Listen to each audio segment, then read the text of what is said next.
A very good evening, viewers. Welcome to Swarajya Conversations. My name is Sharan Setty, and I'll be your host for this program. We have been having interviews with several esteemed guests who are scientists, engineers, doctors, politicians, and this is yet another effort of ours to have a conversation, a very candid one, with one of the ministers, a sitting minister in the government of Karnataka. We are here today at the Vikasa Sauda, which is the political capital of Bengaluru and Karnataka. Now, this is not just a political capital for politicians, but also a massive parking lot for Fortuners and Innovas. Now, even those Fortuners and Innovas, fortunately or unfortunately, requires good infrastructure to move on. A lot of these issues have been plaguing Karnataka. Why did Karnataka become the first state to implement the national education policy? Where is Bangalore headed with its infrastructure? Are some of the questions that I'll be asking my guest, Dr. C N Ashwath Narayan, today. I hope you enjoy this conversation and please do let us know what you think of it in the comment section below. Sir, thank you so much. First of all, a very good evening to you, and thank you for extending this privilege and honor of speaking with Swarajya. Most welcome. So, first of all, Karnataka had announced the implementation of national education policy, and a lot of the credit actually goes to you because you're the one who spearheaded the entire efforts. Now, as a minister who holds certain ministries and departments responsible, what have you done so far to operationalize several of these recommendations? Since education keeps evolving, we need to respond to that. And particularly the 21st century is very well known, it's a knowledge-based century. So keeping this in mind, after 34 years, the new national education policy has been announced. I think it is a much required. So keeping this in mind, since it was announced in the 2020, and it has to start implementing from the year 21, we took all the necessary measure in this direction for the implementation of the national education policy. And it is very forward looking, and the entire education system and process is completely, it is transforming, and it will enable each and every person, whoever gets into the learning process, you'll be learning it properly, you'll get a proper teaching and learning in a right way, and the pedagogy, the curriculum, making him employable, making him a holistic person, and making him the best person in the world. So through the right knowledge and skill and a personality with ethics, morals, and ensuring with a right culture, he'll be groomed, he'll be trained. So by doing so, the society can address all the challenges, and building a strong person and a strong country is through national education policy. There is no other way which can empower the society and it can transform the society. The national education policy is the only way, and more so for the effective implementation, we have integrated the technology also, and the right required measures and reforms, legislation, governance, curriculum, all these aspects have been very strongly addressed, and I think it was a much required reforms in the education. I congratulate our Prime Minister Narendra Modi ji for taking up the initiative. So you spoke about implementation of the NEP, and I think a lot of questions are being raised about that, and also because of the current time frame that we are looking at. So what is the time frame that you are looking at in implementing a lot of these key NEP recommendations? Every policy can be relevant to a particular time. So the framework and the time is what has been advised or been given. The time schedule is 15 years. Within the 15 years, we are supposed to implement the national education policy in total. Probably in this direction, the state of Karnataka, we have taken a time schedule of 10 years. So instead of 15, we are trying to achieve this within 10 years. I think we are on that process, and we are already kicked in, and we are the first people to implement the national education policy. We are fully geared, and the entire system is working in this direction. Right. So it would be unfair if any interviews, especially with a person of your stature, goes without addressing the problem of infrastructure in Bengaluru. And we are not looking at this as a political problem because this problem has continued for a very long time now. What is very interesting is that you spoke about this in the concept of beyond Bengaluru, where we would actually develop other cities in tier 2 and tier 3 places in Karnataka. So, as far as that is concerned, can you give us some idea of what execution is being done so far, sir? See, basically, we want uniform development. We want all places, many other cities should develop, they should become vibrant, very progressive, strong. So, alternatively, many other places people should look up. The place where they live, we want the progress to happen in the place wherever they are living. Probably in this direction, the relocation should be minimized. Earlier, the relocation was the policy. Now it is the other way around. The COVID 19 has shown the way that wherever you are, you can work from there, you can do the best, and you can be the best service provider even from the remotest place. So, fully understanding this, we are trying to ensure we believe in family values. So, believing in the family values, we want each and every person to live with his family, his parents, and have a very good social life. Instead of becoming a fragmented and a nuclear family, we want all the joint family culture to continue. Probably it is their choice, but as a government, as a policy, we want them to live where they are born, where they are learned, continue to serve and work from their respective places.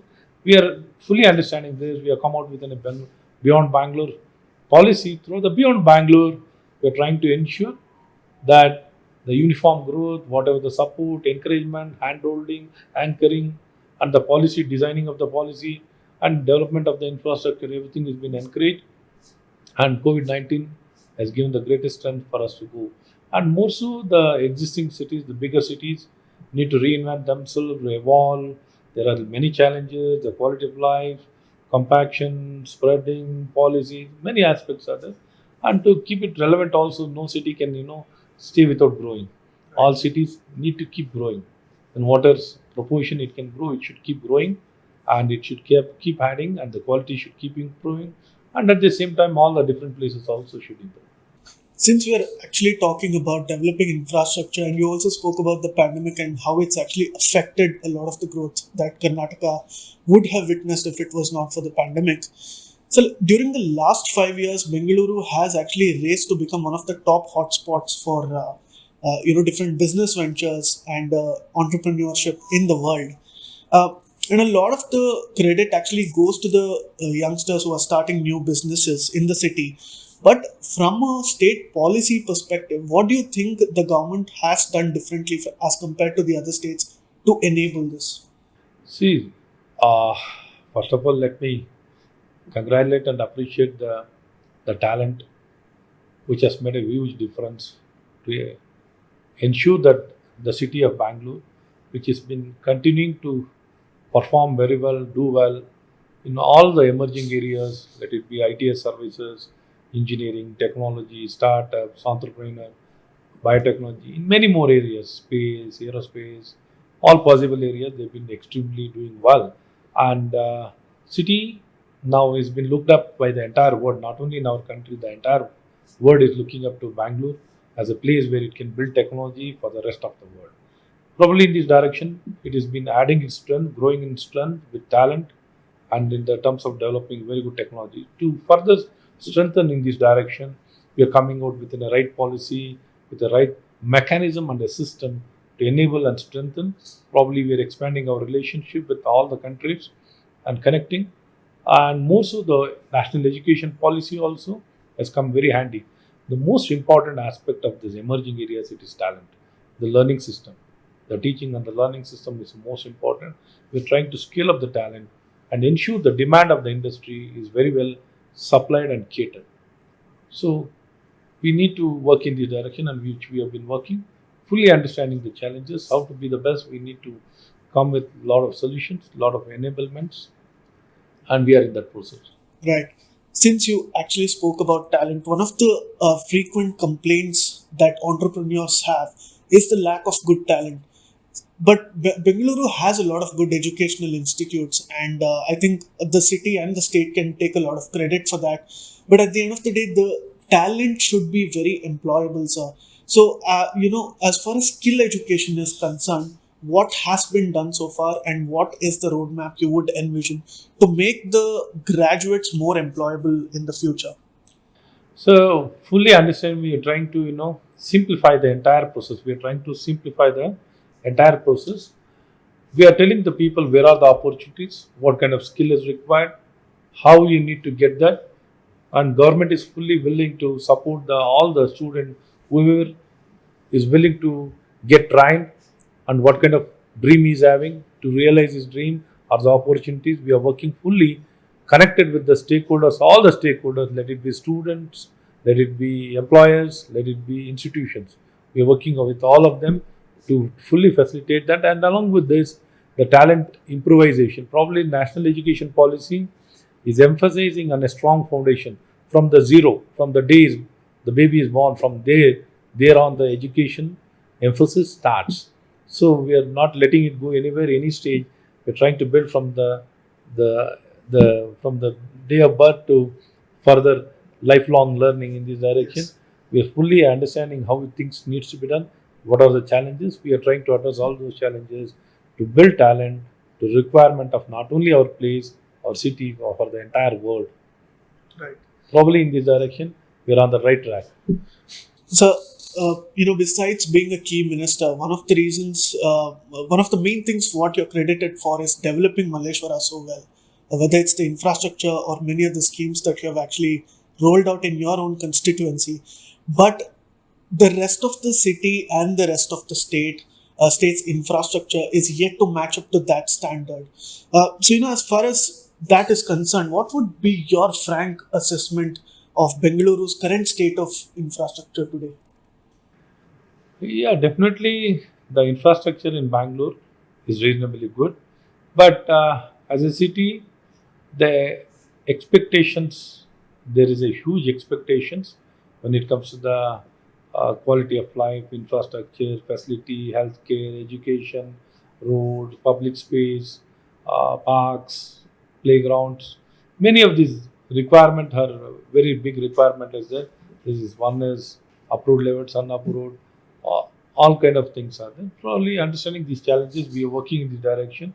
The government of Karnataka has earmarked a lot of funds, and we are ensuring that the entire 13,000 kilometers of the Bangalore will be very well developed, asphalted, and all the required development will happen in all the verticals, let it be in education, healthcare, public space, in all possible areas. We are trying to address all the challenges and ensure the city can do well and extremely well. And there, even then, there are challenges. There's a lot of challenges in regard to the congestion and the way of life, there how they Right. live and what how they do things. Naturally, because of the growing amount of companies that are coming to Bangalore and the growing population, there is an infrastructural problem as far as the transport is concerned as well. But a lot of measures are being taken with the metro being expanded, the suburban rail coming as well. But that just does not constitute for the overall ease of living index. So there are different parameters which go into that as well. So as far as ease of living is concerned, what has been done and what is the way forward from here, sir? So basically, it is the approvals and the facilitation, the services to be provided for the establishment of company, or whichever services, construction of house or establishment of a commercial business, for wherever it is required to do business. How easily we can make things happen, how we can simplify, how we can respond, how we can provide the services is very important. Probably in this direction, the reforms has been going on, and we are trying to take it head on to simplify the entire process. In this direction, we have brought a lot of reforms, land reforms, Industrial Facilitation Act, labor reforms, and the Shop Establishment Act also has been simplified, and bringing many other reforms. And we are trying to address, even in the revenue department, we are trying to digitalize the entire process to see that the document digitalization is done. And even with regard to the legal litigations, we are having fast track courts to the commercial establishment. So we are trying to uh, comprehensively handle all possible things and ensure the future of the people, of the entrepreneurs, whoever is looking up to the state. So it's been an absolute pleasure having this conversation with you, and I hope you can give us more time for conversations in the future because of a time paucity. We could have conversations only about a few things, and you're somebody very interesting to speak to, and I thank you on behalf of all our audience and on behalf of Swarajya for this conversation, sir. Thank you very much, and thank you very much, and my best wishes. We always. Thank you, sir.